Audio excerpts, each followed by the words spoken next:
Yo, salut à tous et bienvenue dans cette revue de presse 2020 S48 puisqu'il s'agit de la revue de presse de la semaine 48 de l'année 2020 si vous nous regardez dans le futur. Mais il n'y a aucune raison puisque le futur n'aura rien à faire de savoir que Waze a déployé une mise à jour en bêta, du moins pour l'instant, qui permettra d'avoir le dashboard de CarPlay compatible avec Waze, c'est-à-dire que si vous faites une planification d'itinéraire, comme c'est le cas dès à présent avec Plan, et bien vous aurez directement la possibilité de voir cette vue un petit peu bizarre là où vous avez la partie gauche de l'écran qui est votre navigation et la partie droite de l'écran qui est un petit peu ce qu'Apple a envie d'y mettre en fait. Bref, vous aurez compris que c'est pas une interface que j'utilise très souvent moi dans le dashboard de CarPlay, c'est vraiment pas mon truc, je reste toujours sur la navigation en grand parce que en fait l'écran de ma voiture est pas si grand que ça, et que si je passe en mode split view là comme ça un petit peu bizarre, ma carte est toute petite et les informations qui sont à droite ne servent à rien, c'est surtout ça en fait, les infos qui sont à droite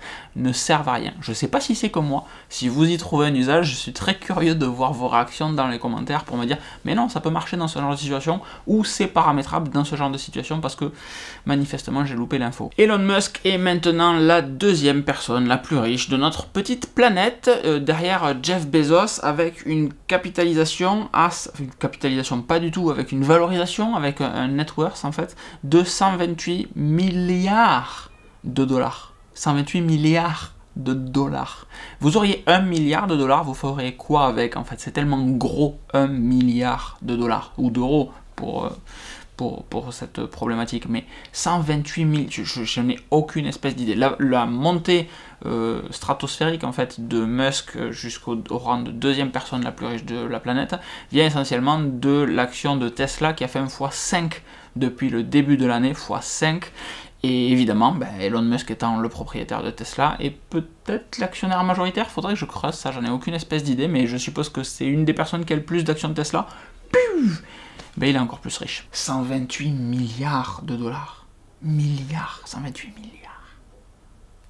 Un petit test YouTube sympathique qui nous permet de voir que les Mac équipés d'une puce M1 sont capables de faire tourner jusqu'à 6 écrans externes. Alors 6 écrans externes, ça ne veut pas dire que c'est 6 écrans en 4K, attention, et c'est 6 écrans externes pour le Mac Mini qui a une prise HDMI, 5 écrans externes pour un MacBook Air ainsi qu'un MacBook Pro équipé de processeur M1. C'est essentiellement dû à l'utilisation de la technologie DisplayLink qui permet de faire passer des informations d'affichage via de l'USB en fait, pour faire très simple, USB, Ethernet, Wi-Fi, ça marche avec tout ce qui permet de faire passer de la data en réalité, et c'est des petits adaptateurs qui sont intéressant dans ce genre de situation. Par exemple, une technologie qui peut être pertinente, que je n'utilise pas, que je n'ai jamais utilisée, mais ça a le mérite d'exister, et du coup, d'un point de vue graphique, le Mac Mini, MacBook Pro, MacBook Air M1 va être capable de piloter jusqu'à 5 écrans, avec des petits lags, très peu de lag, étonnamment d'ailleurs, mais piloter jusqu'à 5 écrans pour les versions portables, 6 écrans pour la version fixe. Et ce qu'il est important de comprendre dans cette news, en fait, c'est que le Mac Mini M1 peut piloter jusqu'à 2 écrans 4K, les MacBook Pro et MacBook Air peuvent piloter un écran, mais il s'agit à chaque fois d'un écran en 4K, donc si vous mettez, c'est le nombre de pixels qui est important. Si vous mettez 2 écrans en 4K, ça fait beaucoup de pixels, mais si vous mettez un écran en 4K, 2 écrans en 1080p font moins de pixels qu'un écran en 4K. Donc en fait, il y a la capacité pour l'ordinateur de piloter autant de pixels. C'est la même problématique avec le LG 5K 2K que j'ai à mon bureau, dont je vous mets le test juste ici. C'est-à-dire que c'est un écran qui fait 5K de large pour 2K de haut. C'est plus qu'un écran 4K, puisque ça fait 5K de large et pas 4K. Mais en réalité, du coup, ça ne passe pas avec un câble classique qui permettrait de piloter des écrans de 4K, donc un câble HDMI, un câble DisplayPort classique, ça ne fonctionne pas, il faut que je le branche avec du DisplayPort++ ou avec du Thunderbolt en réalité. C'est pour ça qu'il peut y avoir une problématique sur ce type d'écran. C'est la quantité de pixels qui est importante en fait. Je sais pas si c'est clair, j'ai le sentiment que je me suis un petit peu embrouillé sur la fin, enfin bref, je pense que vous avez compris quand même. On a parlé de 1Password dans la dernière revue de presse, tout simplement parce qu'ils ont mis à jour leur application pour gérer le déverrouillage avec l'Apple Watch. Depuis que macOS Big Sur est sorti, c'était peut-être pas la semaine dernière du coup, mais la semaine d'avant. Et les petits gars et les petites filles, je me souviens qu'on avait bloqué là-dessus, moi en l'occurrence, les personnes de chez 1Password ont cette capacité absolument incroyable d'intégrer des mises à jour et des fonctionnalités dès qu'elles sortent.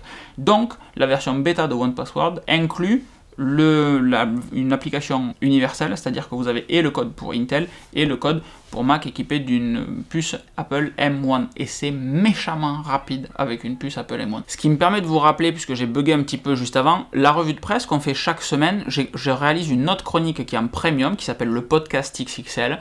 Il y a deux versions, une version mensuelle, c'est celle qu'on tourne ce mois-ci, avec un invité en l'occurrence, et ça se passe sur Patreon, je vous mets le lien dans la description, et en fait je réponds à vos questions, vous posez les questions que vous voulez, et je réponds à votre question à vous en prenant un petit peu plus de temps que je vais le prendre dans une vidéo d'article, quelle qu'elle soit, ou une vidéo YouTube, un test, un déballage, etc. Puisque l'idée c'est de répondre à votre question.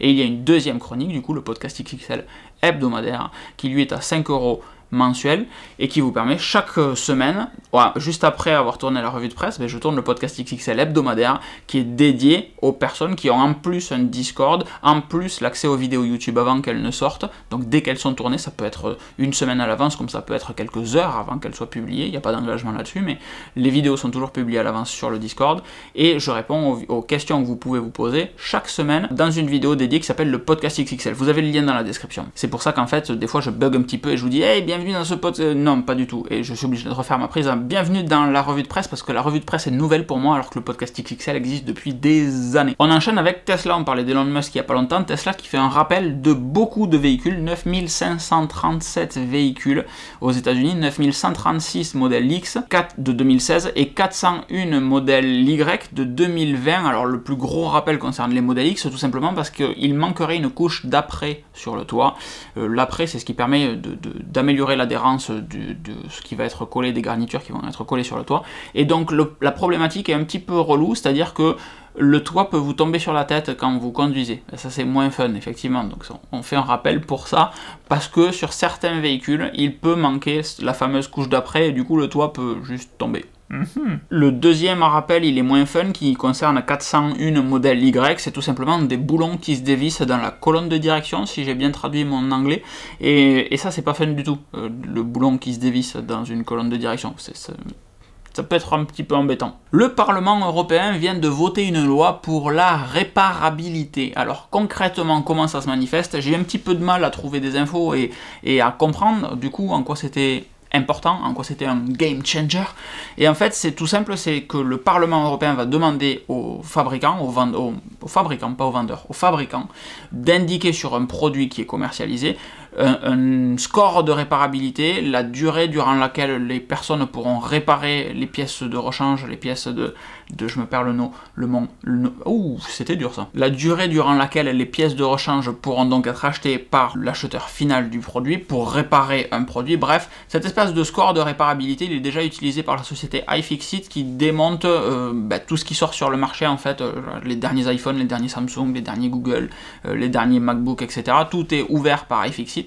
Ils avaient perdu une licence développeur d'ailleurs à ce sujet-là avec Apple, il y avait une petite baston, une petite guéguerre, et ils attribuent un score de réparabilité pour dire, bon ben en fait ça c'est facile, 9 sur 10, 10 sur 10, et ça c'est vraiment impossible, 1 sur 10, 2 sur 10, genre les iPhones, niveau score de réparabilité, on n'est pas au top du tout. Et donc du coup, la Commission européenne veut que tous les fabricants mettre un score de réparabilité, la durée de vie estimée du produit, etc.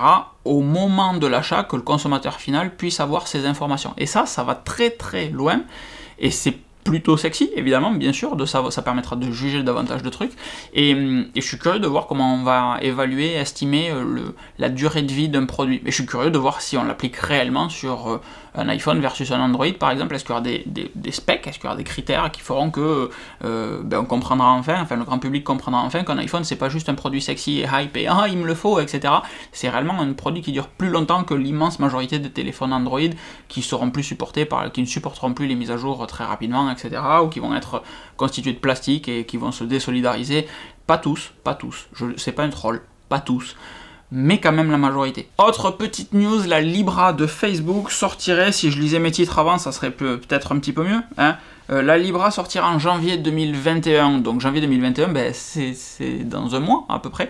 C'est l'espèce de crypto-monnaie de Facebook, on peut dire ça comme ça, même si c'est pas réellement le cas. Le Libra devrait être adossé à un panier de monnaie composé à 50% de dollars, 18% d'euros, 14% de yens, 11% de livres sterling et même 7% de dollars singapouriens. Pourquoi? Mais pourquoi pas. Un drôle de panier qui sera en définitive composé à 100% de dollars. Donc en fait, c'est clairement pas une crypto-monnaie.